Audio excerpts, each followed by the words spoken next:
몇 년 전에 많은 사람들에게 사랑을 받는 드라마가 하나 있었습니다. 슬기로운 의사생활이라는 제목의 드라마였어요.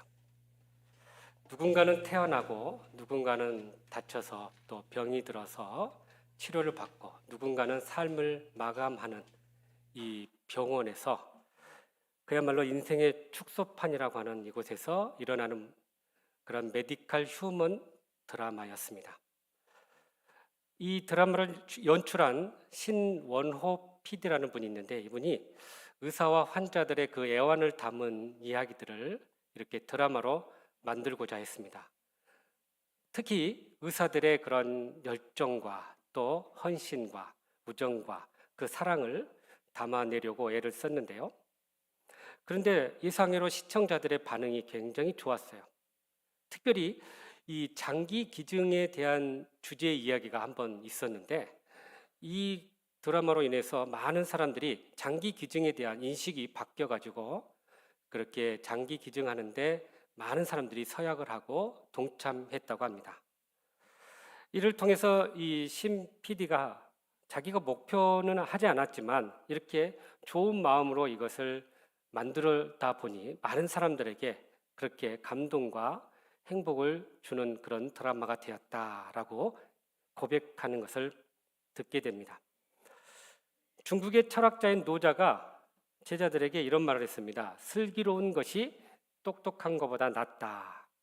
그래서 제자가 반문했습니다. 선생님, 똑똑한 사람이 슬기로운 사람보다 낫다는 게 잘 이해가 되지 않는데요. 그러자 노자가 이렇게 이야기해 줬답니다. 당연히 그렇게 생각될 것이다. 그러나 똑똑한 사람은 사람들에게 미움을 받기 쉽고 슬기로운 사람은 사람들에게 칭찬과 인정을 받게 될 것이다 라고 이야기해 줬답니다. 여러분, 우리가 인생을 슬기롭게 산다는 게 참 중요한 것 같아요. 왜냐하면 우리가 이렇게 살게 되면 우리 자신도 행복할 뿐만 아니라 다른 사람들에게도 기쁨을 나누기 때문입니다. 오늘 말씀은 우리가 어떻게 하면 슬기로운 신앙생활을 할 수 있을까에 대한 대답을 해주시는 말씀이에요. 율법을 연구하는 한 서기관이 예수님께 물었습니다. 예수님, 모든 계명 중에 첫째가 되는 게 무엇입니까? 라고 물었던 거예요. 그러니까 많은 계명들이 있는데 그 말씀 중에 가장 중요하고 가장 핵심이 되는 말씀이 무엇입니까? 이렇게 물었던 거죠. 여러분, 우리가 믿음 생활하면서 적어도 우리 신앙생활에 가장 중요하고 가장 핵심이 되는 것이 무엇인가를 우리가 바로 알고 신앙생활하는 것이 바로 슬기로운 신앙생활인 것입니다. 그렇게 가장 중요하고 핵심이 되는 말씀을 우리가 이렇게 배우고 알고 또 실천할 때 우리의 삶이 더욱더 복되다라는 사실이에요. 그러므로 우리가 어떻게 하면 신앙의 슬기로운 신앙생활을 할 수 있을 것인지 오늘 또 주시는 말씀을 통해 주님의 음성을 듣고 그렇게 순종함으로 말씀의 본질을 붙잡고 승리하는 저와 여러분 되시기를 주님의 이름으로 축복합니다. 먼저 29절과 30절 말씀이네요. 시작. 예수께서 대답하시되 첫째는 이것이니 이스라엘아 들으라. 주 곧 우리 하나님은 유일한 주시라. 내 마음을 다하고 목숨을 다하고 뜻을 다하고 힘을 다하여 주 너의 하나님을 사랑하라 하신 것이요. 아멘. 예수님께서 유대 종교 지도자들에게 흠집을 이렇게 내려고 하는 그분들에게 잘 대답을 해서 그걸 피하고 이겨냈는데요. 그러자 그 모습을 본 한 서기관이 와서 예수님께 물었던 거예요. 예수님, 계명 중에 첫째가 되는 게 무엇입니까? 이렇게 물었던 거죠. 사실 이분이 여기는 서기관으로 나왔지만 마태복음에 보면 바리새인에 속한 율법 학자였다고 이야기합니다. 그러니까 율법에 정통한 사람이었어요. 근데 이 사람이 예수님 앞에 가장 중요하고 핵심이 되는 말씀이 뭡니까? 이렇게 물었던 거죠.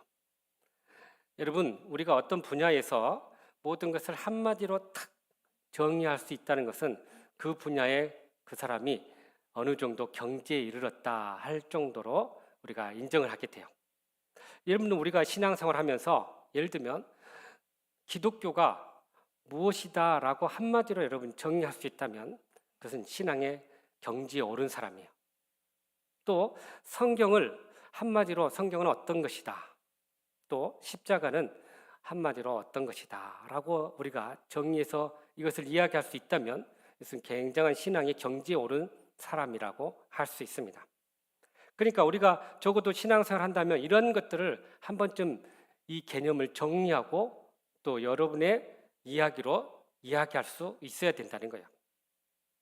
서기관이 한마디로 많은 계명 중에 최고의 계명이 뭡니까? 라고 물었을 때 예수님께서 대답하신 것이 우리가 읽은 바로 본문인데요. 이 말씀은 사실 구약성경 신명기 6장 4절과 5절에서 있던 말씀을 예수님께서 인용하신 말씀이에요.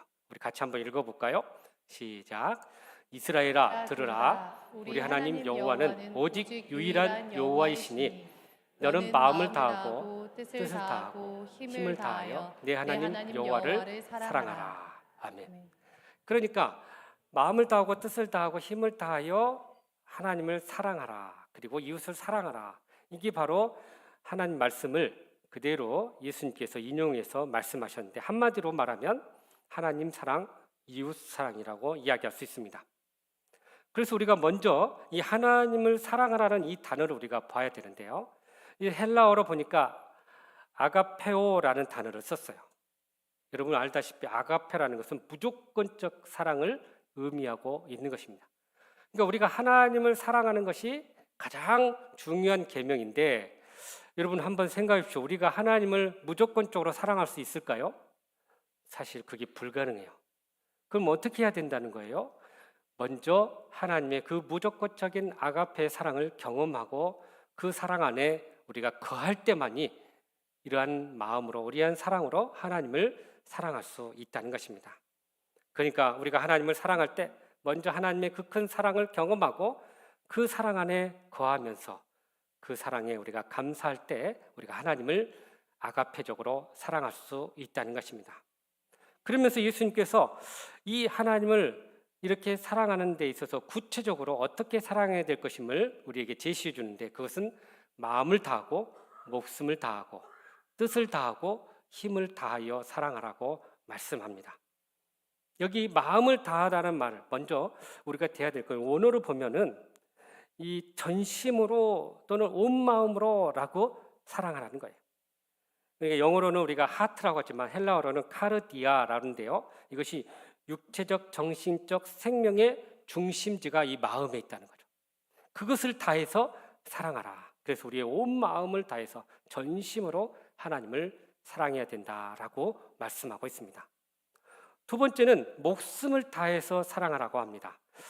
이 목숨이라는 단어 헬라어 푸시케는 호흡 또는 생명이라는 의미를 가지고 있어요. 영어로는 soul이라고 하는데 다시 말하면 우리가 하나님을 사랑할 때 우리의 생명을 다해서 호흡이 닿는 날까지 그렇게 목숨을 다해 사랑하라라고 이야기하고 있습니다. 세 번째는 하나님을 사랑할 때 어떻게 사랑하라? 뜻을 다하여 사랑하다 이라고 이야기해요. 이 뜻은 디아노니아라는 단어를 썼는데 생각 또는 지각이라는 의미예요. 그러니까 우리의 이성도 우리의 생각도 하나님을 사랑할 수 있어야 된다. 그래서 영어로 mind라는 단어를 썼어요. 그래서 우리의 이해하고 생각하는 모든 영역까지도 하나님을 사랑하라.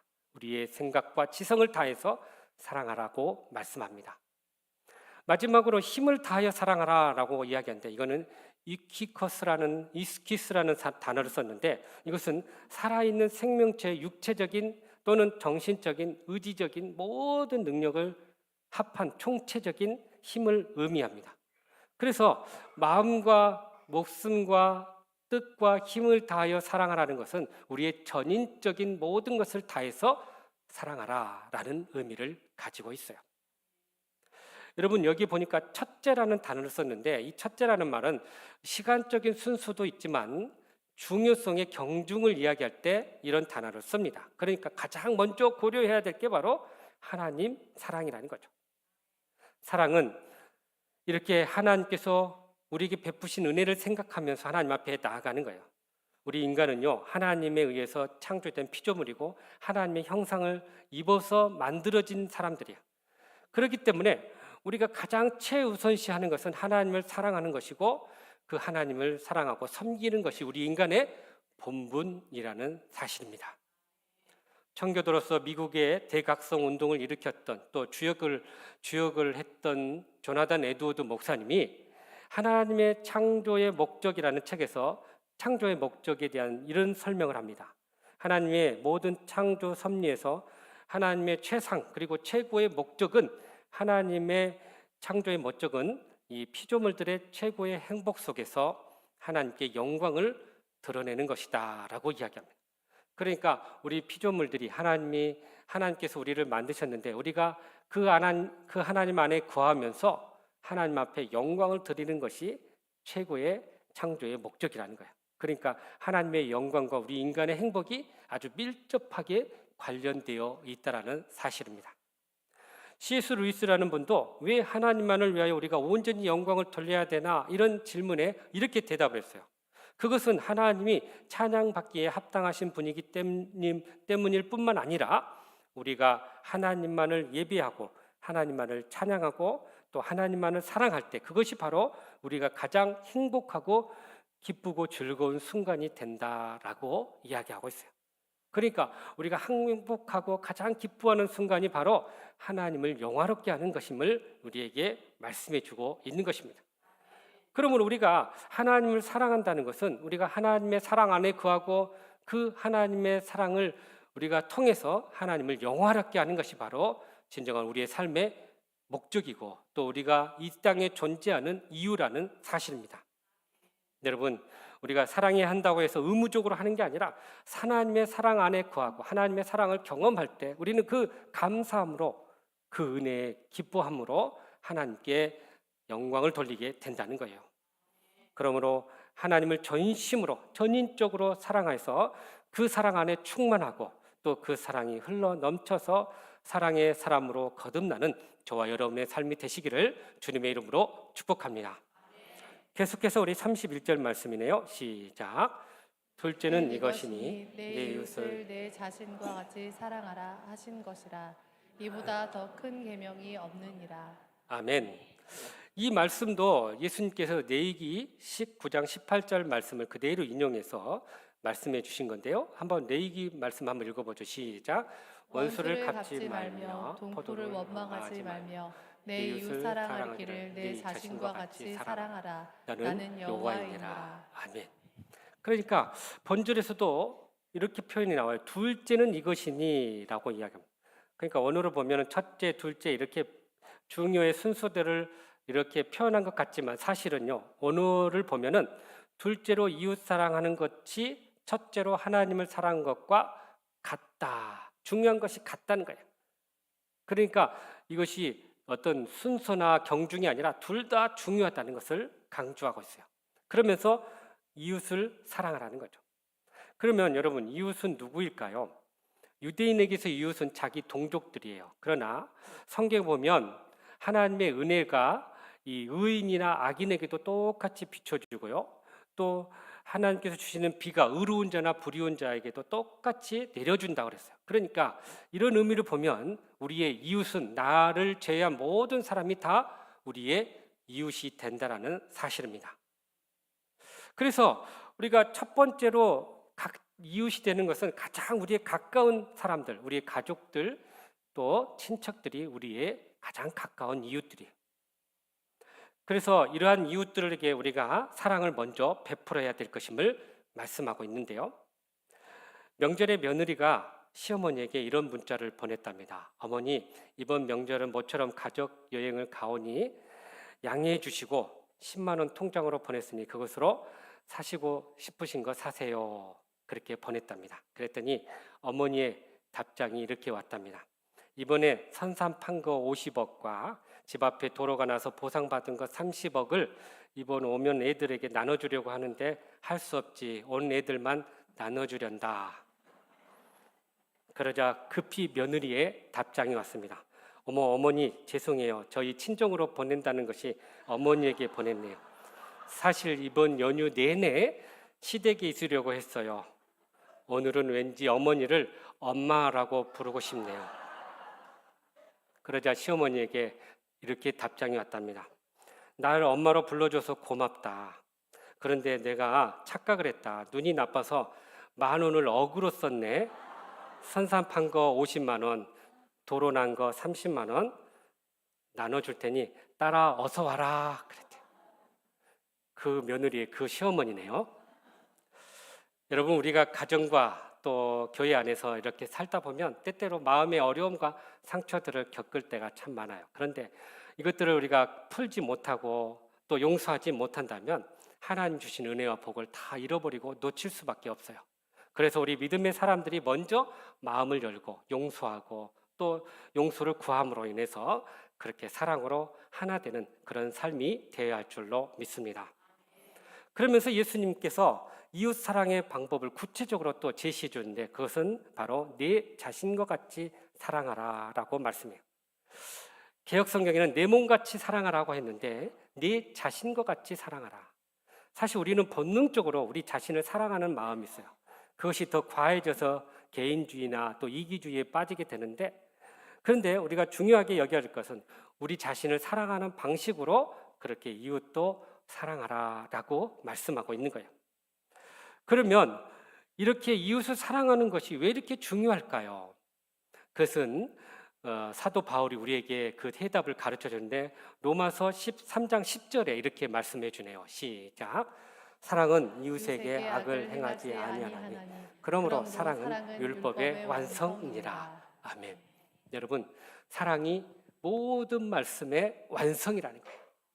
그러니까 우리가 신앙생활하고 예배드리고 또 구역 모임하고 봉사하고 사역하는 데 있어서 결국 마지막 정점은 사랑으로 가야 한다는 거죠. 그래서 우리 신앙이 연륜이 깊어질수록 결국 우리의 신앙에서 나타날 것은 바로 이 사랑의 삶이라는 것입니다. 그래서 영국의 사회학자 아놀드 토인보가 이런 표현을 썼어요. 사랑은 이기적인 마음을 극복하려는 의지에서 시작됩니다. 그리고 온전히 자기 자신을 내어줄 때 이 사랑이 완성됩니다. 라고 이야기하고 있어요. 인간의 원죄에 대해서 아주 통렬하게 통찰하고 쓴 소설이 하나 있는데 빙점이라는 소설인데요. 이 소설을 쓴 사람이 미우라 아야코라는 사람이었어요. 근데 이분이 자기의 평상시 있었던 이야기를 이렇게 소개를 해줍니다. 이분이 살림을 보태기 위해서 작은 구멍가게를 하나 내었습니다. 그래서 사람들에게 상냥하게 대하고 늘 그렇게 사랑으로 대하니까 물건도 살 뿐만 아니라 사람들이 인기가 있어가지고 이 가게에 와서 사람들이 물건을 많이 사게 됐답니다. 그러다 보니까 어떤 문제가 생겼냐면 주변 이웃 가게들이 손님들이 떨어지고 자기 가게만 사람들이 많아졌던 거예요. 그 모습을 보고 남편이 이렇게 그의 아내에게 이야기해 줬답니다. 동네 사람들이 우리 가게만 찾아오면 다른 가게들이 다 망하게 될 것인데 우리가 함께 살아가는 것이 중요한데 우리가 모든 물건을 다 구비하지 말고 딱 필요한 것만 하고 나머지는 다른 가게에 가서 사도록 하십시다. 그러니까 이 미우라 아야코가 그 말을 듣고요. 이제 필요한 것들만 이렇게 갖다 놓고는 나머지는 다른 가게에 사게 했던 거예요. 그랬더니 이 일을 겪고 나서 놀라운 은혜들을 겪어만 했는데요. 그러면서 이분이 이런 고백을 합니다. 이렇게 장세를 하니까 자기에게도 여유가 생겨서 시간을 내서 글을 쓸 수 있는 시간을 얻게 됐고 더 중요한 것은 내 인생에서 가장 중요한 이웃들을 얻게 되었습니다. 라고 고백했던 거예요.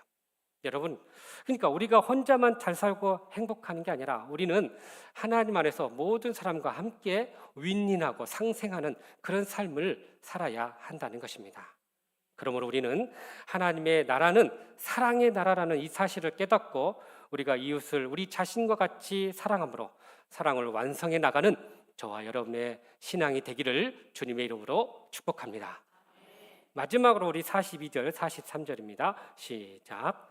한 가난한 가부는 와서 두 렙돈 곧 한 talent를 얻는지라. 예수께서 제자들을 불러다가 이르시되 내가 진실로 너희에게 이르노니 이 가난한 가부는 헌금함에 넣는 모든 사람보다 많이 넣었도다. 아멘. 자, 여러분, 우리가 슬기로운 신앙생활하기 위해서 첫 번째 뭘 해야 된다고요? 하나님을 사랑해야 한다. 두 번째는요, 이웃을 사랑해야 된다. 제대로 잘 듣고 있네요. 1부 예배 때는 한 번도 말을 못 하시더라고요. 우리 2부 성도님들은 잘 기억하고 있네요. 세 번째가 바로 이 우리가 신앙의 슬기로운 삶을 살기 위해서는 헌금 생활에 대해서 이야기하고 있어요. 우리가 돈 이야기하면 괜히 또 긴장되고 불편할 때가 있는데, 사실 교회에서나 신앙생활하면서 이런 경제관, 물질관을 바로 잡아야 돼요.